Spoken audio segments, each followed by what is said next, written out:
and thank you for being here.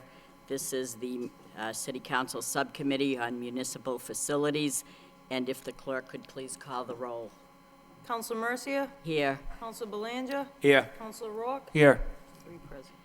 Three present, and we're here this evening to discuss a motion that came our way, a City Council motion by two City Councilors, well, the Mayor Elliott, and City Councilor John Leahy. The motion before us this evening is for the City Council to request that the city manager have the proper department heads, being the city and school, involved with snow removal and meet with us to discuss the snow removal, I guess, with the city and the different schools. I just want to acknowledge that we have a full house here today. We have our DPW Commissioner, Ralph Snow. We have our Deputy Commissioner of Streets, Eddie Patnod.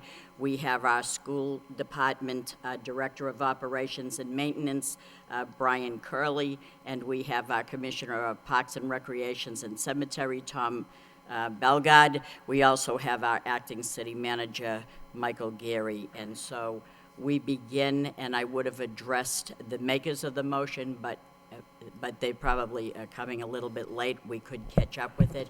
But I know that we're talking about a very serious issue, being snow, and tomorrow is the first day of spring. It'll probably be 55 degrees, so I don't think we're in imminent danger of too much snow right now. But in case we are and their concerns are met, we did hear from them that there was some concern with the snow removal policy in the school system. But I believe that Commissioner Belgard has some information, slides, presentation.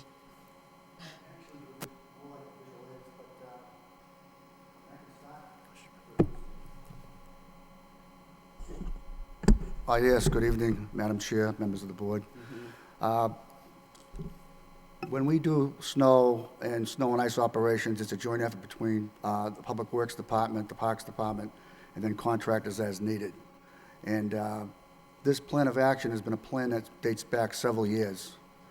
And when we talk tonight, I believe we're going to particularly be talking about the school department. There are 29 schools in the city, all different, all with some like qualities, but also some different qualities. When we put these plans into service, before we do that, every year we meet prior to the winter. Usually it's during the holiday season, and we meet in Commissioner Snow's office with school department representatives, and we talk about schools, alphabetical order, all 29 schools as individuals. What you've been given, I think in your packets, were basically the 29 schools and the general operations of those schools. What I did do, just to kind of help it along, and for the people that are out there that might be interested in seeing what those schools might be, it's kind of hard to see, but that's the city of Lowell, and there are 29 locations citywide. You see them spread out pretty evenly. If you want to discuss that, I can bring it back up. And then ultimately, what we have is the actual schools and the actual operations of the schools. You'll note, and again, I apologize, there's 29 areas, and we want to get a billboard in here. But you'll notice the orange of Public Works and the other contractors. Some that I oversee, some that Lowell oversees. Then you've got the green areas, which again, the Parks Department is what's supposed to handle. And then you've got the red areas of the school. And these are typically sidewalks, these are typically stairs, ramps, things that the school department handles. What you're looking at right now is a plan of action that's been developed over several years, and in cooperation with, again, city side and the school department side. Brian may want to expand on that a little bit on this, but these are, what you're seeing right now, is basically the 2013 snow removal operations for schools. Okay? And most of these jobs that we do, I apologize, Mr. Manager, is that they are done during emergencies. It could be nights, it could be weekends, it could be during the storm.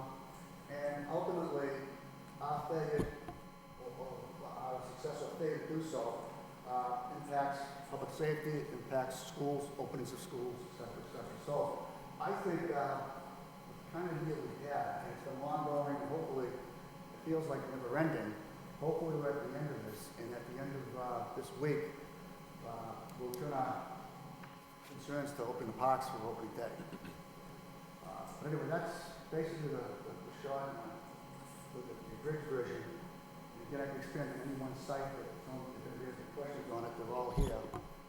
That's the 29 schools in the city school system. Well, I appreciate that, Tom. Thank you very much. I'm concerned with the DPW aspect of it. Let's say that we have a tremendously large snowstorm. What is the procedure from that point? Are we sending the trucks out to plow the main streets and the city streets, and then when we get done with that, we send our crew to the schools to plow out the parking lots? How do you do that? Is it done at the same time? Do we have enough personnel that we can, send them to both areas? Or tell me the day in the life of a DPW commissioner, and there's a snowstorm. What happens? Tell me what happens. Typically, as you stated, you're right, we do the streets. I mean, our main job is to keep the streets open for emergency vehicles. We tend to do the schools towards the end of the storm or after the end of the storm. We basically blitz the schools right at the end, and we try to get them done before school opens. The school folks go around to all of the schools and visit them all, and if they have any issues, they call us up, and we basically immediately respond and take out whatever they want us to take out. We work very closely with them, and that's basically it. I mean, the streets are number one, and then the schools are probably number two. I mean, sometimes you gotta wait and maybe don't open the school if the storm goes all night and into the day and you don't have time to get to the schools. That's when they decide to cancel school. And most likely the next day school is canceled anyway, so you can concentrate on the parking lots. And then someone comes along with a bobcat and they clear out the sidewalk in the perimeter of the school. Like, let's say we're talking about the Wang and the Pawtucketville Memorial. You have to do that main street and all that. So is that DPW that does that, or the school department? Or do we have a plan in place whereby each department knows what their responsibility is? Yeah, the attachments you have behind the little memo I gave you, it's color-coded, and it shows each area and whose responsibility is. If it's a street or a parking lot, it's basically DPW. If it's a sidewalk, it's most likely parks. And then there's walkways and things closer to the school that the schools do. When I say DPW or parks, we also have a number of contractors, both plow drivers and skid steer drivers, bobcats. The Parks Department oversees the bobcats, and the Streets Department oversees the plows for the streets and the parking lots. Because not only do you do the streets and the schools, but you also do the parks as well, because I see them going around to the sidewalks at the parks and Eventually, things like that. yeah, we only have so many people, so it takes a while to get to Yes, all it of the does. things. So, And I know, what do we have, 2,200 streets, what is, I don't know the number. I know it's 233 miles, but yeah, it's a long ways. It's a lot And of the reason streets. I say that is because I got it in black and white, so I didn't Oh, see a color code, and I sorry. didn't know what you were talking about. I can but give you a color Yeah, I one. see it there now. okay. Do any of How'd my that happen? colleagues have any questions? Yes, Councilor Rock. Thank you, Sorry Madam about Chair. Who's responsible for each school? Is the principal that would get there early in the morning and decide, I gotta get you guys back here to clean something up? I'd have to defer that with to Brian.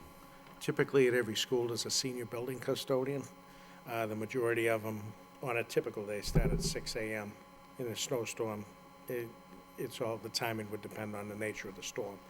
The custodian takes responsibility for clearing what they're authorized to clear. And as, you know, I work closely with Ed and with Steve Patel on the timing of everything, because the timing can be difficult. If Steve activates the Bobcats, they might bury something that a custodian's cleared.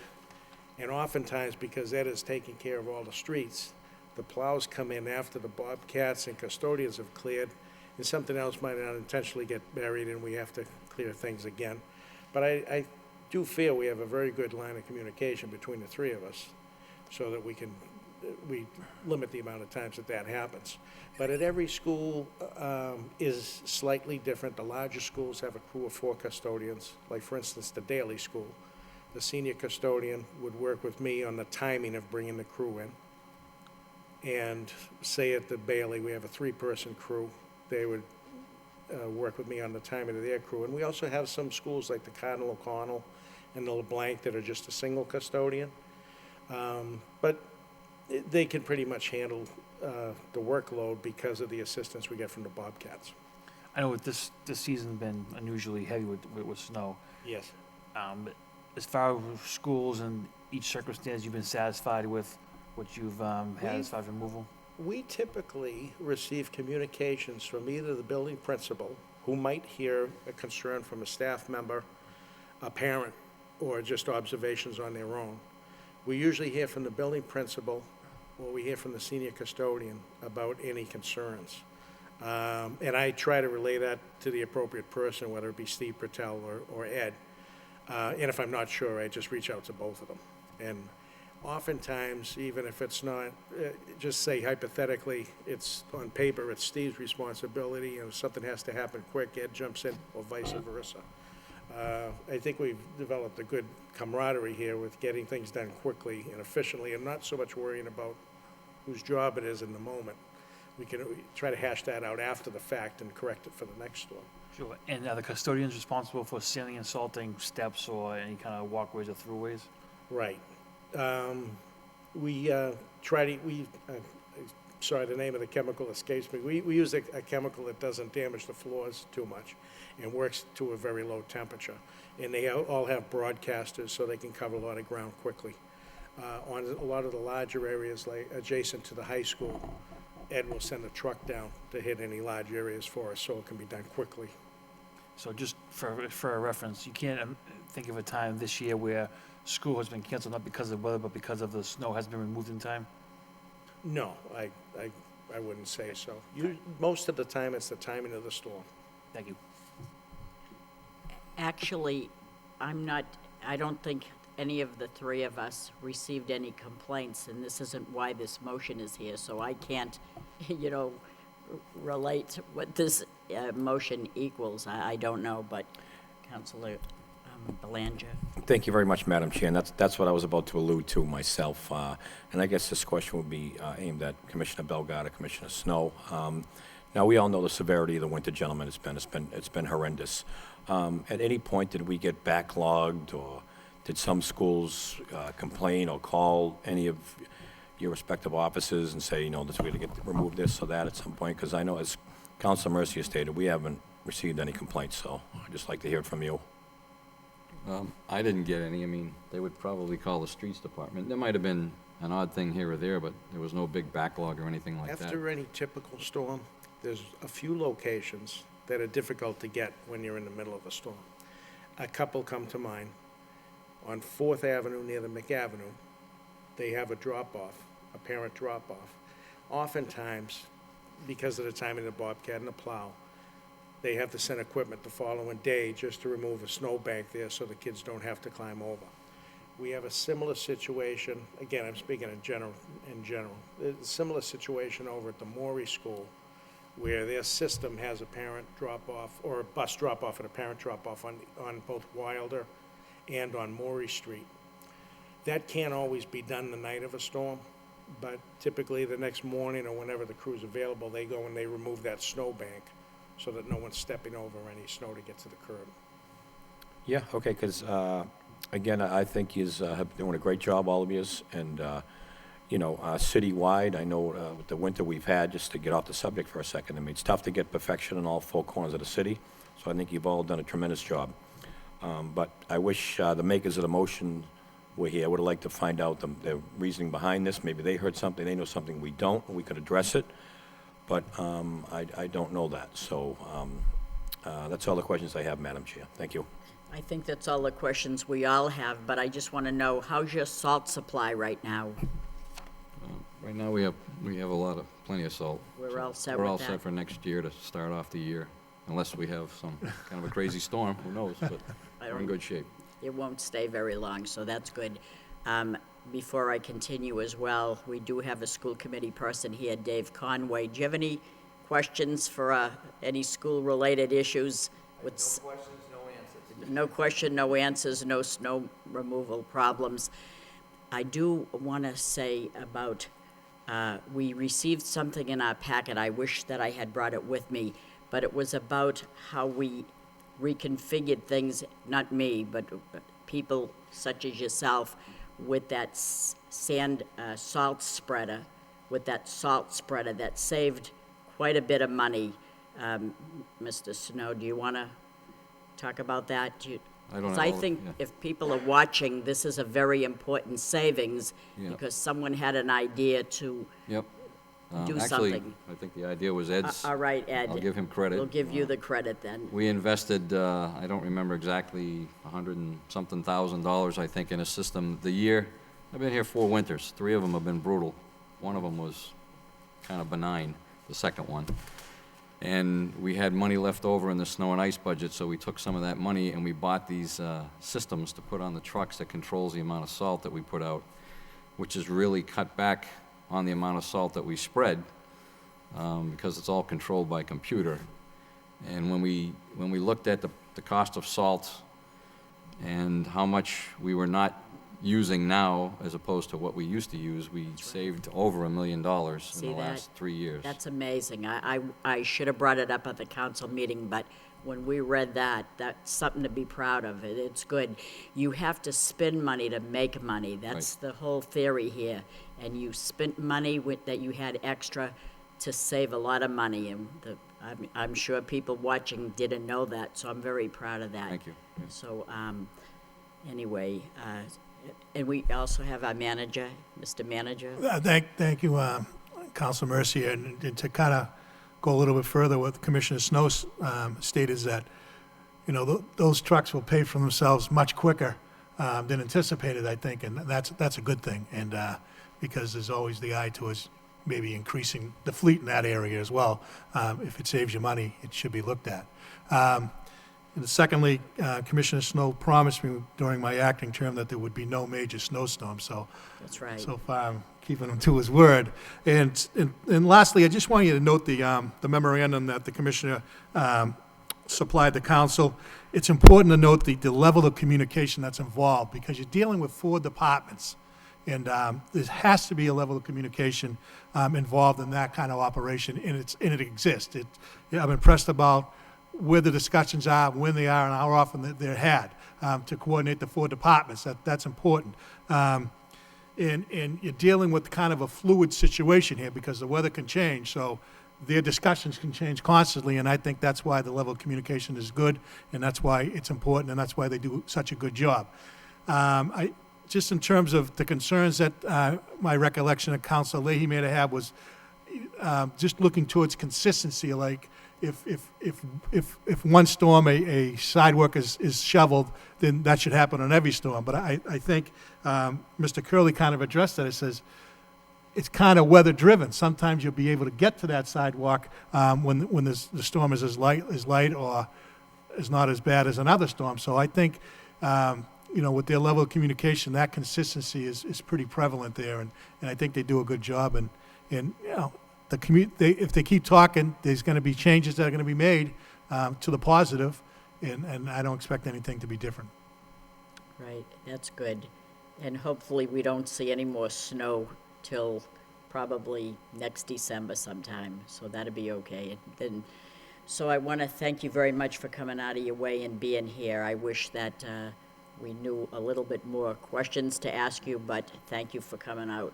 And I know that there's cooperation, there's communication, and that's a good thing. And I know that whenever I received a call that a street wasn't plowed accurately, and I called Henry Marchand, the assistant to the city manager, he always did a superb job in that communication aspect as well, because the people called up and said, yes, they came. So thank you very much. I know that we're not perfect. We don't, we overlook things sometimes through no fault of our own. It's only human nature. There's a lot of side streets, and there's a lot of people that have problems, and they call and we correct it. So you can only do so much. I know our crew goes on and on, hour after hour. It's very tiresome, and they don't sleep for hours and into the next day, so we know that. So we're gonna give you the spring to rest and the summer till next year, okay? Yes, Thank you. Mr. Councilor Belanger. Thank you, Madam Chair. I would like to also commend the department heads and the crews to the winter we've had. Honestly, all the complaints, we've probably less than a handful of complaints we received on plowing and snow plowing. Considering the almost 100 inches of snow, I believe, it's around there somewhere, I think that's pretty remarkable. So I think that's a great percentage. I don't expect perfection, again, in four corners of the city with the winter we had, and I think we came very close to it, quite frankly. So great job. Keep this council informed as to your needs to keep up this level of service, and we will try to see what we can do for you. So appreciate all your service, gentlemen. You're doing a great job. Thank you. And before we leave, do we have an open truck that we take snow out and store it somewhere, like dump it somewhere? Do we do that at all in the city? We do snow removal. We have a snow dump down on Dutton Street. Our big 10-wheel trucks, we have 9 of them. 6 of them, the sanders are made into the body, so we can switch from sand to snow removal just by dumping the salt out. And then we can load them with snow and haul it away. I believe Tom has a few smaller 6-wheel trucks that also can haul snow, and his guys use those. We have three loaders, 3 big loaders to, if we have to remove a lot of snow, remove that stuff very quickly. The reason I say that is because we did receive complaints from the downtown where where the businesses had snow piles where the kiosks were, where we had to, they couldn't get to that, and they had to climb over snow banks, and they were frustrated with that. So We can do a little better job on that. Yeah, we looked into that, and this was the first year with the kiosk downtown that we had to deal with Right. that. We did receive some calls on that, and what we did, we ended up going back when we could. It's hard to get down there with a Bobcat during the day, and we punched holes like every 20 feet or near the kiosk, That's right. close as we could. Right, I know you did your best. It's all we can ask for. Thank you, Councilor Rourke. Just a quick question, that since Commissioner Belgard is here. Cemeteries do get done eventually, when storms come? Normally, predicate the cemeteries is what we have happening during that timeline. And normally, we're a cemetery system that actually has 52-week service. Some don't, but we do. So if we have burial scheduled during a week of a storm, then we normally pull somebody off to work that detail to get it up and going and ready. Because normally you have to get to the grave site, but also you have to dig it, you have to find it. And there's a whole process in doing that. But to answer your question, we normally have somebody that knows how wide the streets are, where things are, and we would assign it that way based on what we have that week. And that's typically after, we're not in there in the beginning of the storm, unless there's like a burial the next morning or something, and we have to make a path to get to the grave, but. We also make sure that the schools, we do fire lane passes, and also at the cemetery, like all the guys that, if there's a school on their route, they'll run through to make sure if there was ever a fire, before we get in there and clean out all the parking lots, that there's a path through so a fire truck can get in if they ever needed to, or any emergency personnel, because a lot of times there may be custodians working there all night. So we make sure that there's always a path by the front door and around the back door, so emergency crews had to get in there. Would there ever be a time that a custodian would stay over, or if it's a bad storm, would they be there, around the clock? Not one particular custodian, but in shifts? Most of the time, it makes the most sense, especially if school winds up getting canceled. The custodians would come in after the storm winds down, so they only have to make a single pass. If the building isn't occupied, it really isn't necessary to keep everything open during the storm. Well, thank you very much, and that concludes this portion of the subcommittee meeting. Do I hear a Motion to adjourn. Second Thank it? you. Okay. Thank you very much.